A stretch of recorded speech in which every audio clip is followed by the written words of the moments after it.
우리는 한 주간 그리스도의 십자가에 대해서 집중해서 묵상하게 됩니다.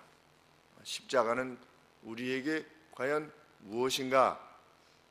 십자가에 대한 인식이 과연 우리로 어떻게 되기를 하나님께서 원하시는가를 살피게 되는 가운데 오늘 본문을 접하게 됩니다. 오늘 본문은 이사야 선지자의 기록인데, 이사야 선지자는 주전 760년부터 680년 경에 활동했던 선지자입니다.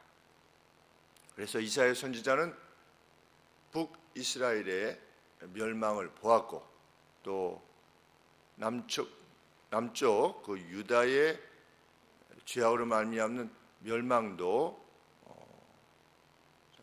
예언할 만큼 참 어려운 시기에 살았습니다.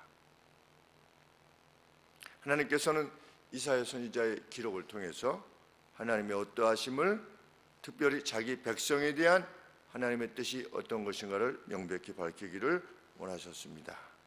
이사야 선지자의 기록을 보면 그리스도의 십자가는 하나님 자신을 위한 것이 아니라 죄로 인해서 받게 되는 그 저주, 그 재난, 그 가운데 있게 되는 이스라엘 백성들에 대한 뜨거운 사랑으로 이루어진 것임을 알게 됩니다.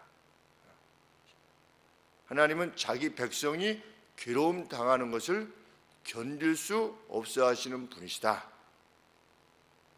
그것이 비록 죄로 인한 어쩔 수 없는 포로됨이라고 하는 그러한 괴로운 일이라 할지라도, 그것을 하나님께서 행하실 수밖에 없었다 할지라도 그것 자체를 정말 괴로워하시는 신이시다. 마치 우리가 우리의 자녀들이 무엇인가를 잘못 행했을 때 그것을 바로잡기 위해서 맴매를 할 수밖에 없고, 또 꾸짖을 수밖에 없지만 꾸짖고 난 이후에 이내 또 마음이 꾸짖는 과정에 있어서조차도 우리가 참 마음이 아픈 것처럼 하나님께서는 그러하신 분이시다.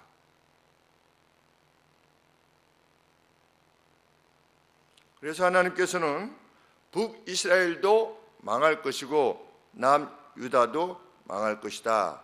아시리아에 의해서 망하고 바벨론에 의해서 망하게 될 것이다. 그러나 나는 너희들이 당하는 재난을 오랫동안 지켜볼 수 없는 신이다 라고 하는 사실을 하나님께서 밝히시는 것입니다. 그 아픔을 길게 지켜볼 수 없는 신이다. 우리가 섬기는 신은 그런 신인 것입니다. 그리고 그러하신 하나님이시기 때문에 예수 그리스도를 세상에 보내실 수밖에 없으신 것이다 라고 설명하는 것입니다. 그래서 하나님께서는 포로되어 간 백성들로 하여금 귀환케 하실 것이다. 속히 귀환케 하실 것이다. 하나님의 입장에서 보면 충분히 죄를 치른 것이다. 이렇게 하나님 말씀하시는 것입니다. 그래서 이내 돌아오게 하실 것이라고 하는 사실을 가지고 너희는 내 백성을 위로하라, 이렇게 말씀하시는 겁니다. 1절 말씀에 너희는 위로하라, 내 백성을 위로하라. 너희는 정다이 예루살렘에 말하며 그것에게 외쳐 고하라. 어떤 사실을? 그 복역의 때가 끝났다라고 하는 사실을, 그 죄악이 이제는 사함을 입었다. 그 모든 죄를 인하여 여호와의 손에서 2배나 받았다라고 할지니라. 사실은 북이스라엘이나 남유다의 죄악은, 하나님 앞에서 행한 죄악은 더 오랜 시간 동안 하나님 앞에 벌을 받아도 마땅한 죄였음에도 불구하고 포로되어간 이스라엘 백성들을 하나님께서 생각하실 때 됐어, 이제 충분해 라고 하실 것이라는 것입니다. 왜? 자기 백성의 재난을 그대로 보실 수 없으신 하나님이시기 때문이다. 그만큼 하나님께서 자기 백성을 사랑하신다.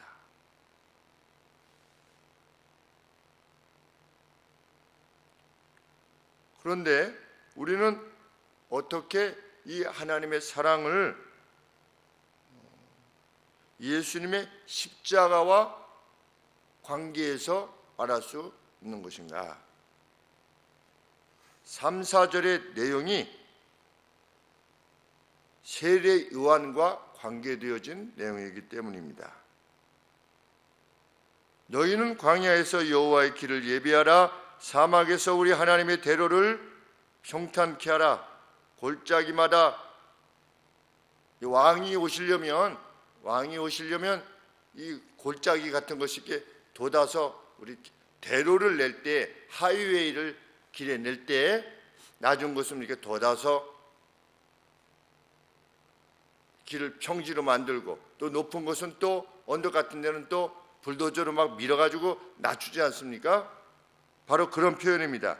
골짜기마다 돋워지며 산마다 작은 산마다 낮아지게 하며 고르지 않은 곳이 평탄케 되며 험한 곳이 평지가 될 것이다. 세례 요한에 관계되어진 내용이지요. 예수님께서 세상에 오실 때 세례 요한의 외침으로 말미암아 왕을 맞을 준비를 하게 하신 것이지요. 이후에. 그래서 그 뒤에 왜 이렇게 해야만 되는가? 5절 말씀에 여호와의 영광이 나타나고 모든 육체가 그것을 함께 보게 될 것이다. 하나님은 자기 백성 이스라엘을, 북이스라엘 남유다 백성들이 고난받는 것을 오래 지켜보실 수 없을 만한 분이시고, 또 인류의 큰 차원에 있어서는 하나님이 지어내신 인류가 죄로 말미암아 고통당하는 것을 견디하실 수 없으시기에 여인의 후손이라고 하는 그를 보내시게 될 것이다 라고 하는 사실을 다시 한번 천명하시는 겁니다. 나는 단기적 차원에서 이스라엘 백성만 사랑하는 그러한 신이 아니라 나는 장기적인 차원에 있어서 내가 지어낸 나의 세계가 죄로 말미암아 고통당하는 것을 견딜 수 없어 하는 신이다. 이제는 됐다라고 하시면서 그 죄로 말미암아 여호와의 손에서 배나 받았느니라 하는 심정으로 온 인류를 구원해내실 것이다 라고 하는 사실을 추가적으로 말씀해 주시는 것입니다. 이사야 선지자 당시에 이스라엘 백성들은 이것이 무엇을 의미하는지 몰랐겠지요. 여호와의 영광이 임할 날이 있을 것이다 라고 했을 때 그것이 무엇을 의미하는지 몰랐음에도 불구하고 하나님은 외치게 하시고, 이후에 그 외치는 자가 누구냐? 과연 광야에서 이렇게 주님의 도리하심을 했던 이가 누구냐? 세례 요한이다. 예수님이 말씀하신 거 아니겠습니까? 그래서 5절 말씀에 여호와의 영광이 과연 누구냐? 예수 그리스도신 것이죠. 여호와의 영광이다. 그래서 우리가 예수님을 신으로 인식하는 것입니다. 왜? 여호와의 영광이 나타날 것이다 라고 말씀하셨기 때문입니다. 우리 변화산 위에서 예수님이 나타나셨습니다. 원래의 존재론적인 하나님의 영광 가운데 나타나셨습니다. 사람이 빨래할 때 그 누구도 그렇게 희게 빨래할 수 없게 하신 그런 모습으로 변화산 위에 나타나신 것인데, 그것이 여호와의 영광이었던 것입니다. 하나님께서는 풀은 마르고 꽃은 시들 수밖에 없다. 육체가 지닌 육체는 풀이요 그 모든 아름다움은 들의 꽃 같다. 풀은 마르고 영광도 시든다. 그러나 내가 하는 말은 영원히 설 것이다. 내가 하는 말은 세상 사람들이 말하는, 인간이 말하는 어떤 약속과 차원이 다르다는 겁니다. 어떤 약속? 내가 그를 보낼 것이다. 이것은 인간이 연약하다 이것을 말하려고 하는 것이 아니라 내 약속은 영원히 이루어질 것이다 라고 하는 말씀인 것입니다. 십자가로 향하셨던 주님의 마음은 무엇입니까? 하나님의 세상, 하나님의 세계인 이 땅에서 인류가 받게 되는 그 고통, 너희는 위로하라 위로하라, 내가 이것을 끝낼 날이 올 것이다. 너희는 충분히 받았다고 해라. 이미 2배나 받았다라고 해라. 그래서 주님이 오셔서 우리의 죄를 도말하신 것입니다. 실질적으로는 우리의 죄가 이미 도말되어진 것이고 already 이미 그것이 이루어졌으나 not yet, 아직까지 완전히 이루어지지 않았다라고 말씀하신 것을 보면 그날이 반드시 도래할 것이라는 것을 우리는 알게 됩니다. 복역의 때가 끝나고 완전한 자유가 주어질 날이 우리에게 도래할 것입니다. 이를 위하여 주께서 우리의 죄를 대신하여 십자가에 죽으셨습니다. 사랑 때문입니다.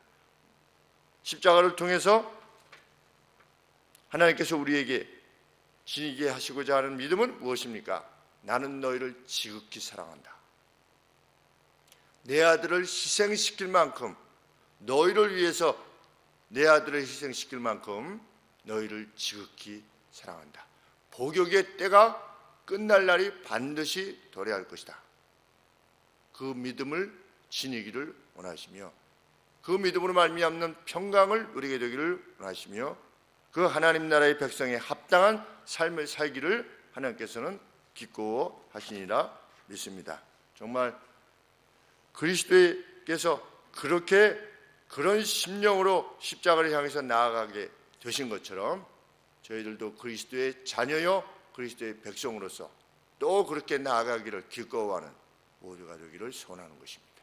기도하겠습니다. 하나님 아버지, 어쩔 수 없이 나아가신 것이 아니라 예수님께서는 지극한 고통과 슬픔이 있음에도 불구하고 사랑을 위하여 우리를 위하여 나아가셨음을 저희들이 기억하게 주옵소서. 그 뒤에 있을 승리와 환호, 그 백성들의 기쁨 다 알아주지 못했어도 하나님 그 길을 가신 주님에 대하여 계시의 말씀을 우리에게 주셨사오니 주님, 우리도 그 주께서 이 세상을 주님의 밭으로 여기시는 그 주님의 사랑을 입은 자로 오늘 살아가고 있음을 결코 잊지 않고 살아갈 수 있도록 도와주시옵소서. 저희의 늙음과 병듦과 죽음조차도 하나님 그 복역의 때 끝나게 될 날이 있을 것이라고 하시는 하나님의 말씀이 우리에게 힘이 되게 하여 주시옵소서. 날마다 능동적으로 그날을 바라보며 살아가게 하여 주시옵소서. 그것이 저희 모두의 동일한 믿음이 되게 하여 주시옵소서. 예수 그리스도의 이름으로 기도합나이다. 아멘.